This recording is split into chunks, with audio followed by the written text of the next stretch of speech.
ម្ចាស់គណនី Facebook ឈ្មោះ ឡាយ គង្គាត្រូវបានស្នងការនគរបាលខេត្តកណ្ដាលអញ្ជើញទៅបំភ្លឺនៅស្នងការដ្ឋានមុននេះបន្តិចក្រុមការងារព័ត៌មាននិងព្រឹត្តិកម្មរហ័សនៃស្នងការដ្ឋាននគរបាលខេត្តកណ្ដាលបានប្រកាសអញ្ជើញម្ចាស់គណនី Facebook ឈ្មោះ ឡាយ គង្គាដែលបានបង្ហោះវីដេអូពាក់ព័ន្ធការអនុវត្តរដ្ឋបន្ទាំងច្បាប់ចរាចរណ៍ផ្លូវគោកនៅចំណុចចន្លោះគីឡូម៉ែត្រលេខ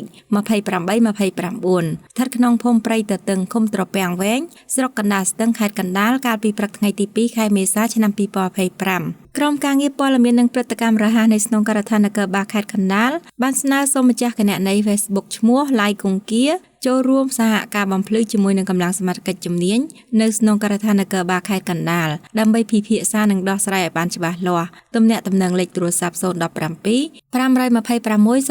000លោកវរៈស្នេហ៍ឯកអៀងធីរីនាយការិយាល័យនគរបាលចរាចរណ៍ផ្លូវគោកនៃស្នងការដ្ឋាននគរបាលខេត្តកណ្ដាលអាស្រ័យហេតុនេះសូមម្ចាស់គណនីខាងលើចូលរួមសហការតាមការគួរ